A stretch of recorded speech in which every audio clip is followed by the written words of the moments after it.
Welcome back to the deep dive. Today we're really going deep, tackling some profoundly challenging material. We're looking at raw, unfiltered experiences from inside a highly controlled environment. It's a place the autobiography we're exploring calls, metaphorically, Black Site Berlin. Yeah, that term, Black Site Berlin, it really paints a picture, doesn't it? Yeah. Captures that intense isolation, the a lack of transparency our source felt within penal psychiatry. Exactly. So prepare yourselves. This isn't going to be an easy listen, but it's incredibly important, I think, for understanding human resilience when things get really extreme. It really is. Yeah. We're basically reading the unvarnished account of one individual who we're just calling the buyer.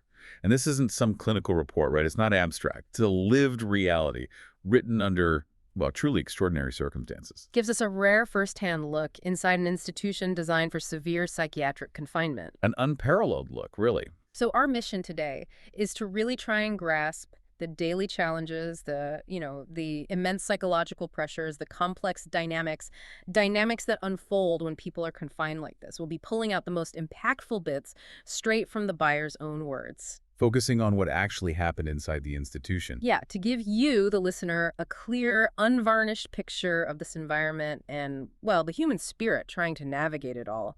So let's start by going back a bit to the buyer's initial experiences on Station 10B. Imagine a situation so suffocating, so taxing, it pushes someone right to their absolute limit. He talks about this unerträgliche und als permanent wahrgenommene Belastung, an unbearable, constantly perceived burden. And where did it come from? The room air itself? He felt it was vergifted, poisoned? Just think about that for a second. Feeling like the very air you breathe is toxic, day in, day out. It's not just a metaphor, is it? It's described as a sensory assault, like being under this invisible, noxious cloud all the time. And the psychological impact, as the buyer describes it, well, it's profound and deeply disturbing. This perceived toxicity, this constant assault, plus the relentless confinement. It led to what he calls dramatisch zugespitzte Verzweiflung, dramatically escalated despair. And that led to drastische Gedanken, drastic thoughts, aimed at the staff. Yes, and directly at the stat. He didn't see them as individuals, more like Teilines systems to this mere Schadete, part of this big system that was actively harming him. So it wasn't just frustration, it was seeing the whole system as malevolent. Exactly. And when you're confined like that, when every breath feels threatening, every interaction seems harmful, it can really fuel those extreme reactions, can it? Mind under duress. It twists things. It really can. Blurs the line between what's external threat and what's internal anguish. It's harrowing. And right in the middle of this escalating despair, there was this tiny spark of hope, wasn't there? A Funken Hoffnung auf Entlassung. Hope for release, yeah. After more than 10 years locked up, the annual judicial review was coming. And he put a lot of weight on that review, especially the proportionality aspect. Immense weight, almost desperate significance. For someone trapped for over a decade in what felt like a poisoned cage, this review wasn't just bureaucracy, it was a lifeline. The only real chance of getting some autonomy back. Absolutely. A date circled on the calendar, with terror and yearning mixed together. And then the decision arrives on a Saturday of all days. Yeah, a Saturday, delivering the news, Fortdauer meiner Unterbringung, the continuation of his confinement. Crushing. Just utterly devastating. Catastrophic, you have to imagine. All that hope, nurtured for months, just extinguished, snuffed out by a legal decree. That kind of disappointment, that plunge into Aussichtslosigkeit, hopelessness. It's a powerful catalyst, isn't it? A breaking point. It can push people to really desperate measures when they feel there are no conventional paths left.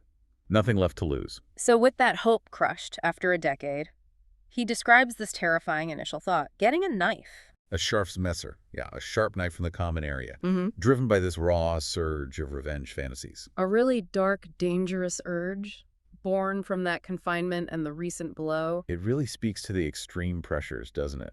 How it can unleash that kind of violent thought. But then he pivots, strategically. He does, and this is where it gets psychologically complex.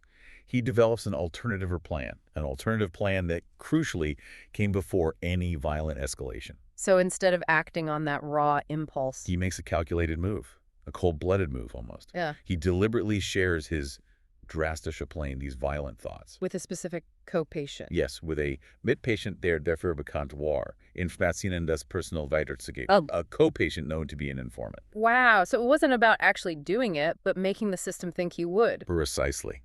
a sophisticated, if desperate maneuver designed to eine Verlegung von der Station 10B to Erzwing, to force a transfer off Station 10B. It raises that question, doesn't it? What level of despair pushes someone to orchestrate their own isolation, their own transfer to somewhere even more restrictive? A perceived nonviolent escape. It's chilling, the ingenuity the mind can muster under that kind of pressure, a desperate need for change. And the plan? Well, it worked. Grimly efficient. Exactly as calculated.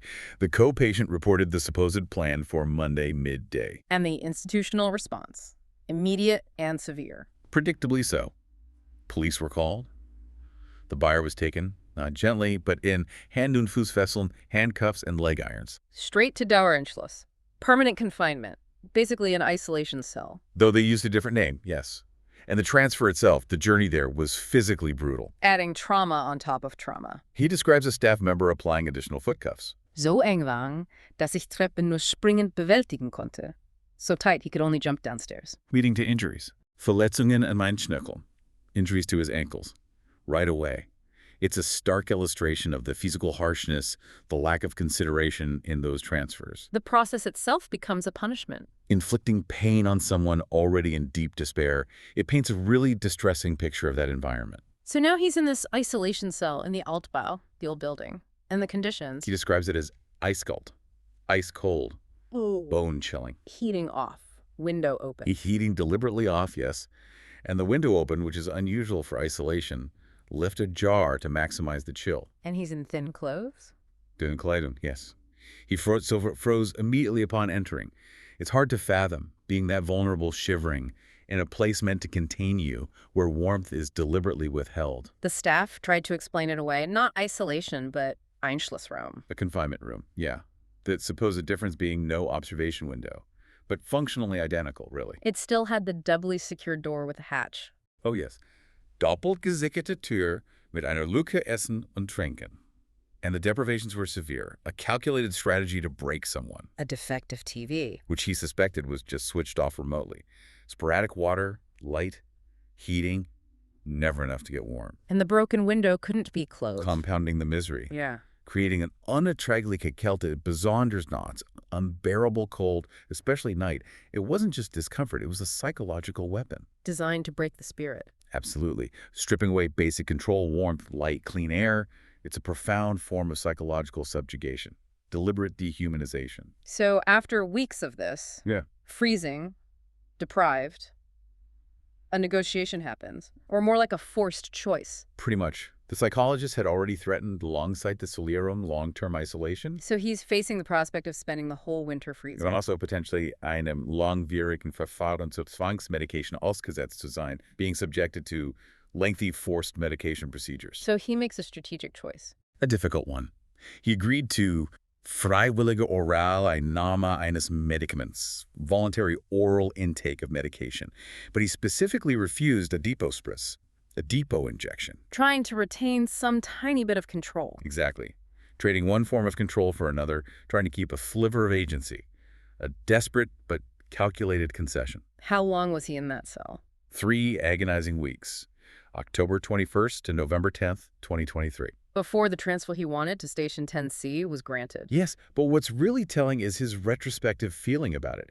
He felt he'd gone vom Regen in die Treffe, from the frying pan into the fire. So escaping the immediate physical torment didn't mean the new place was actually better? Apparently not. It just presented its own, perhaps equally challenging set of problems. Right. Different kind of fire, as he put it. It just shows the impossible choices people face in these places, trading one hardship for another, hoping it's a lesser evil. Choosing the least unbearable path when there are no genuinely good options. It says a lot about the system. So he finally arrives on Station 10C after that ordeal. Was there any sense of relief initially? A glimmer, perhaps. Yeah. He mentions a bit of ease in adjusting simply because he already knew einige Mitpatienten, some co-patients. A familiar face can make a difference, I suppose, even in that situation. It can offer a tiny anchor, yeah, a brief respite. But it certainly didn't negate the other deprivations. He highlights one big loss, right? Internet access. Yes, the fehlende Zugang zum Internet, missing internet access. He calls it the größte Verlust, the biggest loss. Which in today's world is huge. It's more than inconvenient. It's profound. It severs that link to the outside world, information, communication, connection. It's another form of isolation beyond the walls, forces you inward. But he found a way around it, didn't he, for his writing project? He did, which is just incredible. He managed to get ein einfache Schreib-App installiert, a simple writing app installed on his Spiele-console, his game console. A game console, repurposed as a literary tool. That's amazing ingenuity. Born of necessity, right. It speaks volumes about his determination, the human need to express, to record. But it must have been incredibly difficult. Oh, absolutely. He says, meiste Zeit schrieb ich mit dem Controller und der Bildschirmtastatur was extrem zeitaufwendig war. Most of the time, writing with the controller and screen keyboard, which was extremely time-consuming. How long did it take for the first part? 4 months. Für die ersten 100 Seiten benötigte ich 4 Monate. It underscores the dedication the patients required. But paradoxically, the environment helped in a way. In a very unwelcome way, yes. He had Zeit im Überfluss, time in abundance, and crucially, ohne die Ablenkung des Internets, without the distraction of the internet. A forced focus, turning deprivation into a catalyst. The remarkable testament to the human spirit's ability to adapt, find purpose, even in the most restrictive conditions. And later he got better tools, a mouse and keyboard. Yes, and he describes the enormous relief when he was finally allowed Maus und Tastatur zu verwenden. Boosted his productivity. Significantly. Transformed it from a tedious chore into something more manageable. It's a small detail, but shows how even tiny improvements can have a huge impact on morale, on agency. But even with the better tools, the fundamental challenges remained. Persistent and multifaceted, yes. He talks about writing unter dem Einfluss von Medikamenten, under the influence of medication, affecting his cognition. And the environment itself. Durch die Umgebungsbedingungen ständig beeinträchtigt, constantly impaired by the environmental conditions. His short-term memory suffered. Kurzzeitgedächtnis leidet. So if he had to write everything down. Alles notieren, meticulously. He'd lose his train of thought mid-sentence, mitten im Satz den Faden, found it hard to stay on topic. And the stress caused emotional outbursts. Yes, emotionale Ausbrüche, further disrupting concentration, plus practical things like no spell checker, Rechtschreibprüfung. His mother helped, though, provided memories. Invaluable help. She gave him ihre Erinnerungen stichpunktartig, her memories in bullet points. It highlights the hurdles, but also that lifeline of external support. An anchor. It's a raw look at how the environment chips away at you, cognitively, emotionally, makes any sustained effort an act of real will. Profound resilience, yeah. In this intense environment, it brings the topic of suicide right to the forefront, doesn't it? Pervasive, unsettling. The buyer says it bluntly. Das Thema Suizid ist in der Einrichtung allgegenwärtig. The topic of suicide is omnipresent. Not abstract, a constant, palpable presence. Exactly. His observations are insightful, stark even. He notes, fast wöchentlich werde ich mit den Suizidfantasien von Mitpatienten konfrontiert, almost weekly, confronted with co-patients' suicide fantasies. But he felt many were seeking attention. That was his observation. Yeah. That many suchen nur nach Aufmerksamkeit und dem Zuspruch, dass ihr Verlust schmerzlich werde, only seek attention and affirmation that their loss would be painful. An affirmation that he felt wasn't always real. Oft nicht der Realität entspricht, as he puts it. His own reaction was unconventional. He tried to Ernsthaftigkeit zu hinterfragen, question the seriousness. Which raises that difficult ethical question. How do you discern genuine cries for help from, well, manipulation in that environment, where voicing those thoughts has consequences? A dangerous tightrope. Misjudge it, and the outcome could be fatal or lead to more isolation. Precisely. What about the buyer's own philosophy on this? It's compelling. He believes Leben Mut erfordert. Life requires courage. Und Suizid ist oft ein Ausweg für jene, die diesen Mut nicht mehr aufbringen können. And suicide is often an escape for those who can't muster that courage anymore. Did he consider it himself? He admits the thought isn't foreign, especially during extremen Belastung and isolation, extreme stress and isolation. But he bewusst entschieden, consciously decided against it, chose to fight. Does he think there's ever a right to it? He has specific conditions. The Recht auf diesen letzten Ausweg should only be considered, he thinks, unter extremen Qualen, schweren körperlichen Einschränkungen oder unerträglichen Schmerzen, extreme torment, severe physical limitations, unbearable pain, a high threshold. And the attempts he saw from others. He saw many as haprisige Versuche, half-hearted attempts, driven less by a true death wish, more by the Hoffnungslosigkeit der unbefristeten Unterbringung, the hopelessness of indefinite confinement or their illness. And the tragic consequence of voicing these intentions. This is critical. Wer Suizidabsichten äußert, landet oft vorsorglich in der Isolation. Whoever expresses suicidal intentions often ends up in isolation as a precaution. Which just makes things worse. Was den psychischen Zustand meist weiter verschlechtert, which usually further worsens their psychological state. A deeply troubling self-defeating cycle. A cry for help leads to more isolation, more despair, punishing anguish with confinement. Now let's shift focus to this new presence on Station 10C, the Bayer's Albtraumnachbar, his nightmare neighbor. Yes, this individual really takes the topic of suicide, as the Bayer puts it, auf eine neue Ebene, to a new, chilling level, beyond fantasies. How so? Well, in his profound state of delusion, he's actively pursuing two distinct, wildly improbable plans. Plans for what? Escape. Ending his life. Both bizarrely intertwined with his confinement. Plan A. Bei einem Ausgang fliehen, sich in der Ukraine als Freiwilliger melden und hofft auf Asylescape, volunteer in Ukraine and hope for asylum. Utterly fantastical. And Plan B. Equally delusional. Try, über seinen Anwalt eine staatlich durchgeführte Sterbehilfe zu erzwingen, to force state-assisted euthanasia via his lawyer. Believing this would end his confinement. In der wahnhaften Vorstellung, dies würde das Ende des Maßregelvorzugs bedeuten. Yes. It shows a mind desperately seeking an exit, however illogical.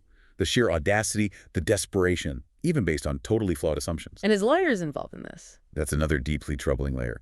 The neighbor has blind Vertrauen, blind trust in this lawyer. Pays him a lot. Monatlich einen Großteil seines Taschengeldes. A large part of his very limited pocket money, monthly. Shows how deep his belief runs. But the dynamic is problematic, right? The lawyer seems to be exploiting him. That's exactly how the Bayer sees it. This Pflichtverteidiger, public defender, seems to bestärkt ihn in seinen aussichtslosen Klagen und profitiert finanziell davon, encourages him in these hopeless lawsuits and profits from it. Just awful. Did the buyer try to intervene? Repeatedly tried to explain the exploitation, the futility, pointed out that the German Society for Humane Dying, the DGHS, Entourage aufgrund psychischer Erkrankungen meist ablehnt, usually rejects applications based on mental illness. But the neighbor wouldn't listen. Für Argumente unzugänglich, impervious to reason, it's a tragic scenario. Vulnerability, apparent legal malpractice, a system seemingly allowing him to be fleeced while reinforcing his delusions. Raises serious questions about patient protection, ethical representation in these settings. So who is this guy, this nightmare neighbor? The buyer describes him as a 62-year-old man, 62-year-old man, and an extreme belasting, an extreme constant draining burden. He has a specific disorder. A pronounced querulatorische Störung, querulous disorder, meaning he's constantly seeking grievances, conflict, perceived injustices. And tries to drag others into it. Versucht unentwegt, alle zum Klagen anzustiften. Constantly tries to incite everyone else to complain too. Spreads his discontent. His behavior sounds exhausting. Relentlessly disruptive. He verfällt in stundenlange Monologe über abstruse Rechtstheorien. Falls into hours-long monologues about bizarre legal theories, tries to argue the buyer out of disagreeing. The buyer calls him argumentative, dogmatic, choleric. Streitsüchtig, rechthaberisch und cholerisch, ein Albtraum. A nightmare. Other patients pity the buyer, bemitleiden mich. Creates constant tension. And the worst part for the buyer, he's stuck with him. Exactly. His requests for transfer, Anträge auf Verlegung, were repeatedly rejected. Why? Because dieser Nachbar niemand anderem zuzumuten sei. This neighbor was deemed too unbearable for anyone else. So the buyer is essentially punished because his neighbor is so disruptive. Trapped. Condemned to this specific coexistence. A chilling indictment of the system's priorities, perhaps. And the neighbor magnifies the existing stress, like the screams from isolation. Yes. While the buyer learned to block out the ständigen Schrei, the neighbor kommentiert sie mit abfälligen Bemerkungen, comments on them disparagingly, adds negativity to an already awful soundscape. He's described as being in constant fight mode. Kampfmodus, yes, can escalate quickly. Schnell eskalieren. Constantly scolds, insists he's right even when wrong. Maßregelständig beharrt auf seinem Recht, obwohl im Unrecht ist. And denies his own diagnosis. Vehemently. Leugnet vehement seine psychologischen Diagnosen, even though his behavior, lack of empathy, manipulation, diese eindeutig gesteht, clearly confirms them. This total denial makes any therapy impossible and creates relentless tension. Okay, this next part I found really fascinating. The buyer didn't just endure this, he analyzed it, almost like creating a psychopathy checklist based on his neighbor. It's a remarkable aspect of the account, isn't it? These detailed observations offer profound insight into this complex, disruptive personality, make sense of baffling behaviors. It's like a real-world application of these characteristics. Observed firsthand in a controlled setting. It shows the buyer's acute observational skills, his intellectual resilience under extreme stress. Categorizing, understanding, it's a powerful coping mechanism. So let's break it down. Trait 1. Manipulative, calculating behavior. Opportunistic. Highly. Ausgaben vermeidet weitgehend, während kontinuierlich Sonderbehandlungen für sich einfordert. He avoids spending, but demands special treatment. Maximize gain, minimize cost. Every action is a transaction. Weighted entirely in his favor, yes. Kontakte werden vor allem dort gesucht, wo für ihn materielle Vorteile zu erwarten sind. Contacts are sought where material advantages are expected. He seeks utility, not connection. Does he ever give anything? Gibt gelegentlich etwas ab. Occasionally gives something. Jedoch ausschließlich in Situationen, in denen sich sicher ist, dadurch erhebliche Vorteile zu erlangen, die seinen Einsatz übersteigen. Only when he's certain to get back more than he gave. So it's not generosity, it's calculated investment. Always with a guaranteed self-serving return. A hallmark of that instrumental approach to interactions. Trait 2. Exaggerated self-esteem, know-it-all attitude. Yes, a stark, überhöhtes Selbstbild. Strongly inflated self-image, bordering on grandiosity. Thinks he knows everything. Assumes, über jedes Thema informiert zu sein. And frequently präsentiert frei erfunden oder fehlerhafte Theorien aus vermeintliches Fachwissen, presents made-up or wrong theories as expert knowledge. Delusional certainty. Which leads to endless arguments. Regelmäßig zu langwierigen Diskussionen. Because he assumes his view is superior, universally correct, impossible to challenge. So the buyer learned just to back down. It's a survival strategy. Ohne Konfrontation, verbal nachzugeben, endlosen Streitgesprächen auszuweichen, verbally yield without confrontation to avoid the pointless arguments. Strategic retreat for self-preservation. Trait 3. Pathological lying. Straightforward, but impactful. Neigt stark zu permanentem Lügen. He strongly tends to permanent, almost compulsive lying, not just white lies. Pervasive. And it covers everything, big and small. Diese Täuschungen betreffen sowohl Alltagsgespräche als auch wichtige Sachverhalte, both everyday chat and important facts. Makes it impossible to know what's true. Forces constant vigilance from others. Exactly. Erodes any possibility of trust. Adds another half layer of psychological strain. Trait 4. Strong manipulation and deception strategies. Goes hand in hand with the lying. Absolutely. Yeah. He nutzt Mitpatienten gezielt aus, deliberately exploits co-patients, indem diese dazu bringt, ihm Dinge zu beschaffen, die regulär nicht erhalten dürfte, getting them to get him things forbidden by the rules, subverting regulations through others. And he manipulates staff, too. Even the nursing staff, yes. Shows a remarkable ability to exploit vulnerabilities. He builds a Vertrauensverhältnis, a trust relationship, slowly, insidiously. Then uses that trust. Through Beeinflussung, Versprechungen und Gegenleistungen, influence, promises, reciprocation, to achieve his illicit goals. The extent is alarming. What kind of things did he get? Elektronische Geräte, Datenträger, Filme und andere verbotene Gegenstände, electronic devices, data carriers, films, other contraband. Strictly forbidden stuff. He even offered to organize illegal substances. Yes, through his contacts, even though he didn't use them himself. Purely for leverage, influence, deeply calculating, skill at exploiting trust and institutional weaknesses. Okay, trait 5. Lack of empathy, especially exploiting the vulnerable. Profoundly disturbing, yes. The buyer gives this stark example, his treatment of einem Mitpatienten mit kognitiven Einschränkungen, a co-patient with significant cognitive impairments, someone less able to defend themselves. What'd he do? It's a clear pattern of parasitic exploitation. This vulnerable patient übernimmt regelmäßig Tätigkeiten für ihn, regularly does tasks for him, like dishwashing, getting food, ohne dass selbst einen Beitrag leistet, without the neighbor doing anything in return. Treats him like a servant. Essentially, delegiert grundlegende Aufgaben, vollständig in diesem Mitpatienten, completely delegates basic tasks. And takes more than his share of resources. Beansprucht eine überproportionale Nutzung gemeinschaftlicher Ressourcen, like multiple fridge compartments, denies others fair access. and gets material benefits, gifts from other patients too. Enabling unlimited consumption. Konsum von Nahrung und weiteren Gütern unbegrenzt, the bio notes. It's a clear pattern of parasitic dependency. Takes without giving, zero regard for others' well-being or dignity. Predatory. Which leads straight into trait 6, a parasitic lifestyle. His whole existence there is durch Ausnutzung anderer gekennzeichnet, characterized by relentless exploitation, regularly demands food, shares in meals, sees it as his right. His sense of entitlement sounds off the charts. Anspruchsdenken, yeah. Deeply ingrained, insatiable. He sees gifts nicht als Geschenk, sondern als Hinweis darauf, dass noch mehr gefordert werden könnte. Not as gifts, but signs that more could be demanded. So he just keeps asking, even after being rejected. Leads to Dauerschleifen, perpetual cycles of asking for more. Rejection schreckt ihn nicht ab. Doesn't deter him at all, he just tries again later. Even with tiny financial things. Manipulates even the kleinste finanzielle Transaktionen, so that am Ende von anderen beschenkt oder unterstützt wird. He ends up being gifted or supported by others. An insatiable hunger to take, relentlessly pursued. And the final trait, number 7. Lack of responsibility taking. Absolutely crucial. Regarding his past crimes, zeigt keine Einsicht und keine Übernahme persönlicher Verantwortung. Zero insight, zero personal responsibility. Complete disavowal. So how does he explain his crimes? Always victimhood.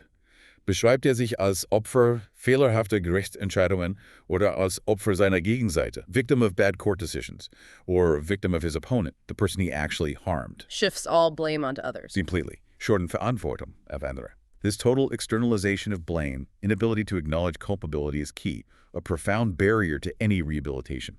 Can't self-reflect, can't empathize, can't learn. Okay, so we've seen the trace. Now let's connect them to his past actions, his criminal history, to really grasp the environment the buyer is stuck in. Right, because these aren't just abstract traits. The initial crime that got him into Black Site Berlin, it was severe. What was it? A schwerer Gewaltdelikt gegen einen erwachsenen Mann. A severe violent crime against an adult man. Specifically, den neuen Partner seiner damaligen Ehefrau, his then wife's new partner. How violent. Brutal, premeditated. Verletzte diesen mit einer Brechstange schwer im Gesicht, injured him severely in the face with a crowbar, und fügte durch Messerstiche zudem eine kollabierte Lungenverletzung zu, and also inflicted a collapsed lung with multiple knife stabs. Did the victim survive? Miraculously, yes, überlebte. But the attacker was convicted of versuchten Totschlags, attempted manslaughter, an act of extreme calculated violence. A clear precursor. And the buyer summarized his neighbor's guiding principles. Food, money, sex. Nahrungsaufnahme, Geld und Sexualität. A stark distillation of his core drives. Singular focus on immediate gratification, self-interest. And the sex drive led to some disturbing behavior. Particularly disturbing, yes. Showcasing utter disregard for risk or others' well-being. He had a relationship with a heroinabhängigen Prostituierten, a heroin-addicted prostitute, who was also gleichzeitig HIV positive, simultaneously HIV positive. And he knew this. Oh, yes. The buyer notes, konsumierte keine Drogen. He didn't use drugs himself. Nahm die gesundheitlichen Risiken jedoch in Kauf, but accepted the severe health risks, including HIV, regelmäßig kostenlosen Geschlechtsverkehr zu erlangen, purely for regular, free sex. That's a chillingly cold calculation. Total disregard for his own health, others' health, just self-serving desire. Devoid of empathy or responsibility, starkly illustrates his priorities. Later, he got outings from the facility, a relaxation in confinement. Lockerung in der Unterbringung, yeah, led to regelmäßigen Ausgängen, regular outings. But he tragically exploited this freedom. Oh. Established contact with a 13-jährigen Mädchen, a 13-year-old girl via social media, manipulation, deception, started a horrifying new chapter. Which escalated to sexual abuse. Wiederholtem sexuellen Missbrauch, repeated sexual abuse that lasted 2 Jahre hinweg. Over 2 years. How did he manage that? Meticulously used mobile telephone, faked his age, täuschte sein Alter, pretending to be roughly her age, used psychological manipulation and teilweise durch Drohungen, partly through direct threats. And he documented it. Photos, videos. Die Übergriffe wurden teilweise fotografisch und filmisch dokumentiert, yes. Added significantly to the charges later, irrefutable evidence. Did the victim resist? Her active Gegenwehr, active resistance, sadly, beendete das Verhalten nicht nachhaltig. Didn't stop him. And his reaction to the allegations? Still denial. Complete, unwavering denial. Even facing schwerwiegende Konsequenzen und umfangreicher Dokumentation in Ermittlungsakten, severe consequences and extensive documentation. Absolute refusal to acknowledge reality. Astonishing. He even escaped at one point during an accompanied outing. Yes, used a begleiteten Ausgangs for Flucht escape. Brazen. And where did he go first? Straight to the minderjährigen Offer, the minor victim. Stayed with her for mehrere Tage lang in einer Jugendherberge, several days in a youth hostel. Then sought shelter with relatives. Before being durch polizeiliche Hinweise aufgegriffen, apprehended via police tips. But the alarming thing is what happened after he was caught. Truly shocking. A profound systemic failure. Nach dieser Flucht erhielt nach einiger Zeit dennoch erneut alleinige Ausgänge. After this escape, he still got unaccompanied outings again after some time. Which allowed him to continue the abuse. Was eine Fortführung seiner Übergriffe ermöglichte. Yes, a tragic lapse in oversight, enabling him to reoffend. The investigation files sound extensive. Mehreren Bänden und zahlreichen Opferaussagen. Several volumes, numerous victim statements, overwhelming evidence. Yet he still declares it all untrue. The system's failures, his absolute denial. A dangerous cycle. So what was the turning point? How did it finally come out? The victim showed immense bravery. She reported the abuse to her damaligen 17-jährigen Freund, her then 17-year-old boyfriend, and he went to the police. Die Tat bei der Polizei anzeigte. Yes. That act finally brought the law down on him properly. How did the neighbor react when he found out about the new charges? Immediately. Chillingly violent. He learned through official channels, not the victim, and he bedrohte die Jugendlichen mit dem Tod und äußerte Vergeltungsabsichten, threatened the boyfriend with death, expressed intentions of revenge. Shows his continued capacity for violence, vindictiveness, no remorse. Sees any challenge as an affront demanding retaliation, yeah. And the institution's response, black site Berlin. Swift, decisive. As soon as they knew, Ausgänge sofort gesperrt, all outings immediately blocked. There's a strict rule. Non-negotiable. Neue Verfahren bedeuten automatisch eine Rückstufung auf den Ausgangsstatus null. New procedures mean automatic downgrade to outing status 0, back to the most restrictive level. What about the longer-term legal consequences? Compounding. Creating this trajectory of indefinite confinement. Another conviction, weitere Verurteilung, means immer zusätzliche Jahre Unterbringung. Always adds more years inside. And crucially, preventive detention was imposed. SV. Sicherungsverwahrung, SV, als Anschlussmaßnahme verhängt. Yes. Meaning, after his regular sentence, he'd be in the SV überführt, transferred to preventive detention. Given his age, 63, what does that mean practically? It means a review for release from SV. Frühestens nach weiteren 12 Jahren überhaupt geprüft wird. Will only even be considered after another 12 years, at the earliest. So basically indefinite confinement, a life sentence within the system. That's the reality. He'll likely spend the rest of his natural life institutionalized, which has profound psychological implications. And makes him more dangerous now, because he has nothing left to lose. That's the chilling conclusion the buyer draws. Aufgrund dieser Aussichtslosigkeit ist er besonders gefährlich, da er faktisch nichts mehr zu verlieren hat. A terrifying prospect for anyone near him, including the buyer. A desperate man with nothing to lose. Even facing all this, he tried to escape again. Yes. Still had a gültigen Ausgangsschein, a valid outing pass from before the ban kicked in, and he falsified it, unerlaubt die Einrichtung zu verlassen und zu flüchten. Persistent defiance. How long was he out this time? Nach etwa 1,5 Wochen, about 1.5 weeks, before being caught again. Why did it fail? The buyer thinks it was because he nicht vorbereitet hatte, hadn't prepared it well, relied on naive hopes of help. Like financial support from his brother. Expected it, yes. And his brother actually did send 1,000 euro, 1,000 via transfer, eine mögliche Ausreise ins Ausland zu ermöglichen. Tried to help him flee abroad. Shows a family Kai persisted somehow. How was he actually caught? Was it good police work? Almost comically ironic, really, not meticulous detective work. Entscheidend für das Auffliegen war ein Vorfall in einem Schnellrestaurant.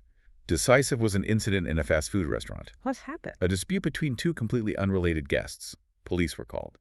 Die Beamten kontrollierten die Personalien aller anwesenden officers, did routine ID checks on everyone there. And they identified him. Identified and arrested. A chance encounter, random events ending his fleeting freedom, fragility of his ill-conceived plan. So the trial for the abuse of the minor finally starts in 2013, focused on two key questions. Zwei zentrale Fragen, yes. That starkly highlight the gap between his narrative and the evidence. Cut right to the heart of his denial. Question 1. The victim's age at first contact. Legally crucial. Behauptete, das Mädchen sei bei Beginn der sexuellen Handlungen 14 gewesen, claimed she was 14, presumably to lessen the severity. But the file said otherwise. Nach Aktenlage war sie jedoch noch 12 bzw. 13 Jahre alt.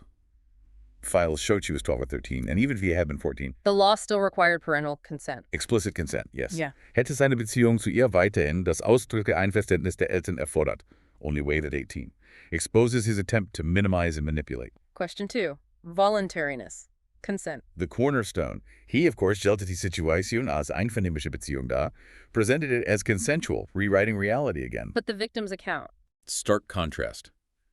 Schilderte wiederholt Zwang und Gewalt, also Vergewaltigungen.